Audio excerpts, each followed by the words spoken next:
네, 안녕하십니까. 오늘 수업을 시작하겠습니다.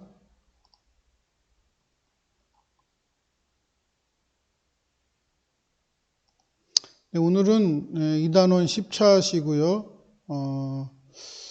오늘은 전류와 자기장이 만드는 힘에 대해서 얘기해 보도록 하겠습니다.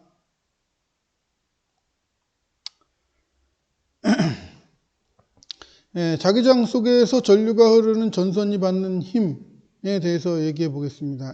전류가 흐르는 전선의 자기장 속에 놓이면 전선이 자기력을 받습니다. 그래서 얘가 자기력 때문에 얘가 움직인다는 건데요. 그러니까 이겁니다. N극과 S극 사이에는 자석에 의한 자기장이 발생을 해요. 그 자기장하고 전선을 여기다 갖다 놓고 전류를 흘려보내면 전류의 방향에 따라서 자기장이 형성되죠. 그럼 얘 자기장하고 자석하고의 자기장하고 충돌을 합니다. 그것 때문에 이제 얘가 어느 한쪽으로 움직여요. 이쪽으로 움직이거나 또는 이쪽으로 움직입니다. 그 두 가지 움직이는 방향에 대해서 얘기를 해볼 건데요. 지금까지 우리는 이것만 얘기했어요. 전류가 흐르는 전선에서의 자기장.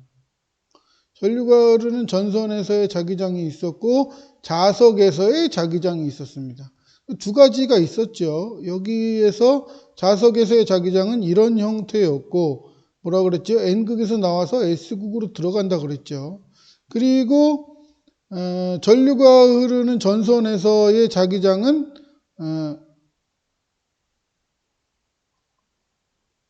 요거였죠. 요거. 오른손으로 이 전류의 방향에 엄지손가락을 맞추면은 나머지 네 손가락이 뭐였다고요? 자기장의 방향이었다고 그랬죠. 그래서 이렇게 원형 모양으로 자기장이 발생을 합니다. 그렇게 발생을 하는데 요 자기장하고요. 얘가 가지는 자기장하고 자석이 가지는 이런 자기장하고요. 두 개가 충돌이 납니다. 그래서 요런 게 생겨난 겁니다. 요거를 오른손의 법칙이라고 하고요. 오른손의 법칙 말고 플레밍의 왼손의 법칙이라는 것도 있습니다. 아직 우리 책에서는 없어졌는데요. 아직 문제집에는 등장하는 것도 있습니다. 플레밍의 왼손의 법칙은 요겁니다.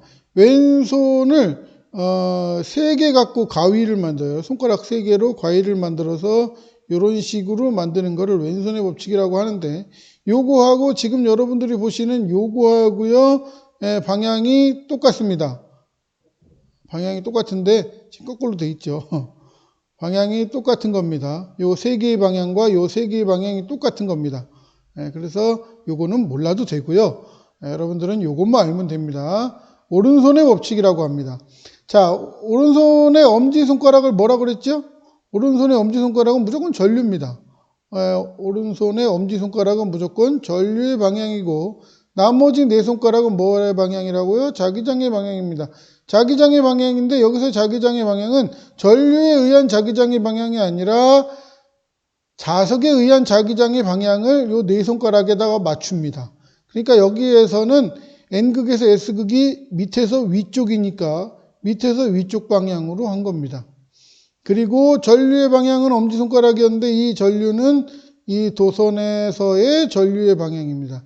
그걸 딱 맞추면은 얘가 어디로 갈지를 압니다. 얘가 어디로 간다고요? 손바닥의 방향으로 갑니다. 손바닥의 방향이 자기력의 방향이고 얘가 오른쪽으로 쭉 움직입니다. 앞에서 여러분들이 유튜브의 영상을 봤겠지만은 얘가 앞쪽으로 움직입니다. 얘가 앞쪽으로 움직이고요. 또 반대될 때는 얘가 왼쪽으로 움직일 수도 있습니다. 그 두 가지가 이제 일어나는 원리에 대해서 얘기를 좀 해보려고 합니다.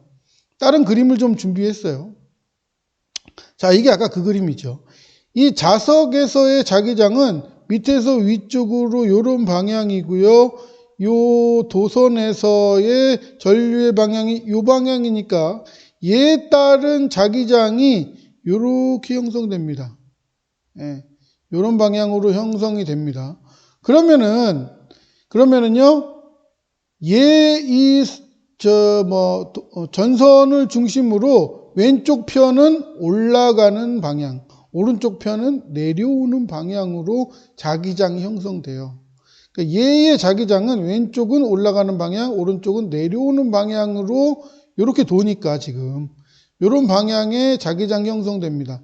그래서 얘가 이런 자기장이 형성되니까 이 자기장하고요, 요 자기장하고 충돌이 나요.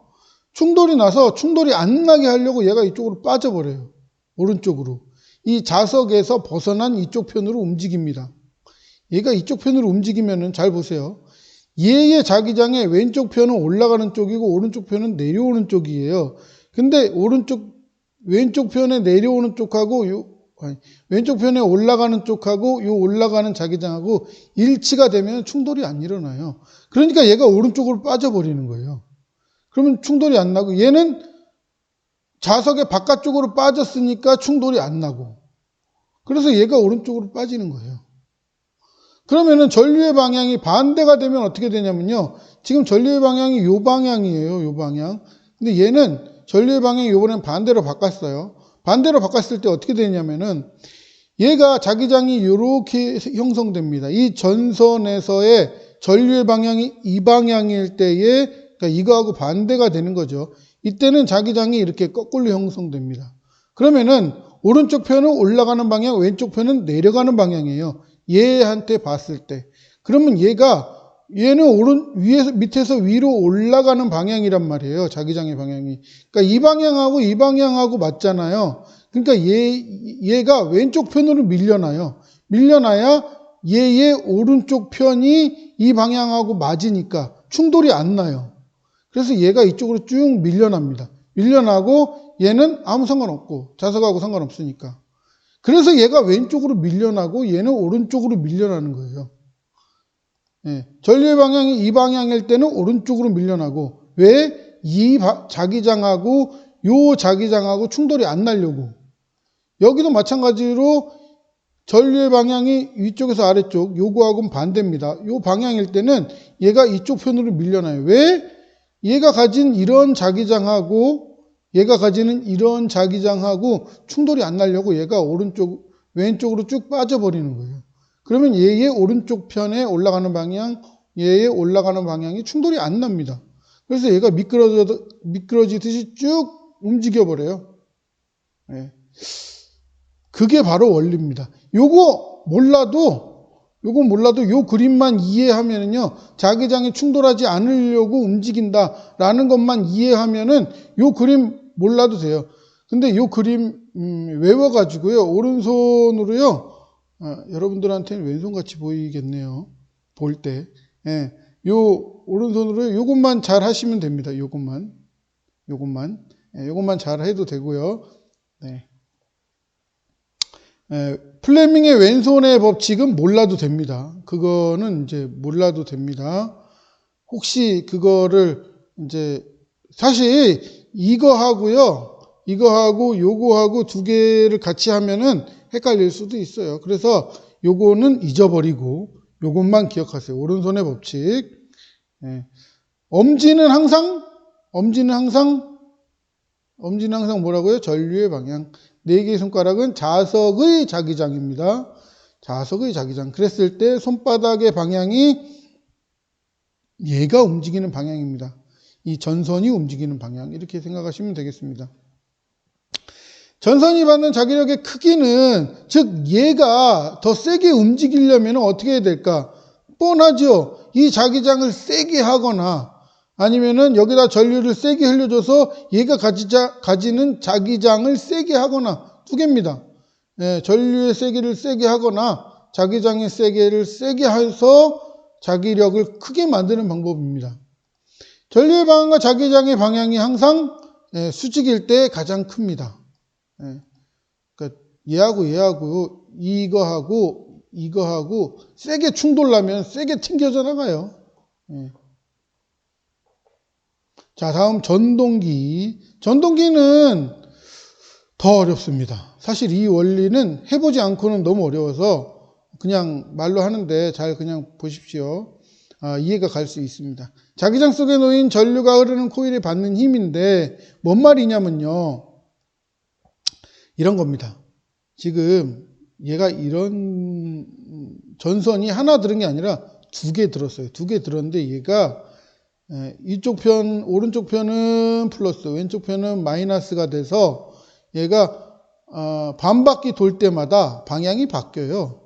반바퀴 돌 때마다 방향이 바뀌어서 얘가 한 번은 왼쪽으로 가고 한 번은 오른쪽으로 가고 이게 계속 반복됩니다. 그러면 이 안에서 회전이 일어나요. 회전이 일어나니까 그 회전력을 이용하는 겁니다. 그걸 이제 전동기라고 부르는데요. 이런 겁니다. 자기장 속에 전류가 흐르는 코일에 받는 힘을 이용하여 회전하는 힘을 얻는 장치를 전동기라고 하는데, 아까는 얘가 이쪽으로 가거나 이쪽으로 가거나 둘 중에 하나였거든요. 근데 얘를 여기다 놓고 위에다 하나 또 놓은 거예요. 위에다 하나 또 놨는데 위에다 하나 또 놓은 그놈은 전류의 방향이 반대인 놈을 하나 더 놓은 겁니다. 그러면은 한 놈은 오른쪽으로 가면 한 놈은 왼쪽으로 갑니다. 그리고 반바퀴를 회전한 이후에 다시 원위치에 와요. 다시 원위치에 오면 한 놈은 또다시 왼쪽으로, 한 놈은 오른쪽으로. 이게 계속 반복되는 겁니다. 그러니까 회전하는 힘이 생기겠죠. 자, 코일의 위쪽 부분은 오른쪽으로 자기력 받고 아랫부분은 왼쪽으로 자기력을 받습니다. 뭐에 따라서? 전류의 방향이 반대가 돼서 계속 힘의 방향이 반대로 바뀌는 거예요. 그래서 시계 방향으로 회전하는데 여기서 시계 방향은 중요하지 않습니다. 회전한다는 사실이 중요한 거고 시계 방향은 사실 중요하지 않습니다. 코일이 한 바퀴 회전하면 정류자에 의해 코일에 흐르는 전류의 방향이 반대가 됩니다. 요거 때문에 요 기계는 지금 반이 나눠져 있죠. 오른쪽과 왼쪽이 있습니다. 오른쪽은 플러스, 왼쪽은 마이너스 극이라고 생각하시면 돼요. 그래서 오른쪽과 왼쪽이 반대가 돼 있어서 얘들이 반대로 움직입니다. 한 번은 플러스 쪽이었다가 한 번은 마이너스 쪽이었다가 이런 식으로 반복하게 돼서 계속 반바퀴 지날 때마다 오른쪽과 왼쪽의 방향을 바꿉니다. 그래서 계속적으로 회전한다 그런 뜻입니다. 다시 코일의 윗부분은 오른쪽으로 자기력을 받고 아랫부분은 왼쪽으로 자기력을 받아 코일은 방향이 중요하진 않지만 계속 회전하게 됩니다. 전동기를 이용하면은 대부분의 전기 에너지가 전동기가 이용되게 되는데, 즉 전기 에너지를 뭘로 바꾼다고요? 회전하는 에너지로 바꾸게 됩니다. 전기 에너지를 회전하는 데 바꾸는 거 뭐 자동차도 있겠고요. 선풍기나 세탁기 이런 것 등에 이용할 수 있습니다. 전기차의 엔진 대신에 전동기를 이용해서 하는 방법도 있겠고요. 로봇이나 드론 같이 필요한 부분에 우리가 전동기를 이용할 수 있습니다. 전동기를 거꾸로 바꾸면 발전기가 됩니다. 전동기를 거꾸로 바꾸면 발전기가 돼요. 그러니까 전기가 들어가서 회전하는 힘으로 바꾸면 전동기이고, 거꾸로 회전하는 힘을 전기로 바꾸면 발전기가 됩니다. 그래서 전동기하고 발전기는요 똑같은 거예요. 나중에 여러분들한테 학교에 오면은 발전기를 뭐 이렇게 열어서 보여줄 수 있는데, 그 발전기가 전동기하고 사실은 똑같이 생겼습니다. 그래서 전동기하고 발전기는 똑같다라고 할 수 있고, 전기를 회전 운동으로 바꿔주느냐 또는 회전 운동을 전기로 바꿔주느냐의 차이일 뿐입니다. 그 두 가지가 있고요. 그게 이제 전동기에 해당합니다. 오늘 중요한 거는요, 전선에 받는 자기장의 방향이 어떠냐.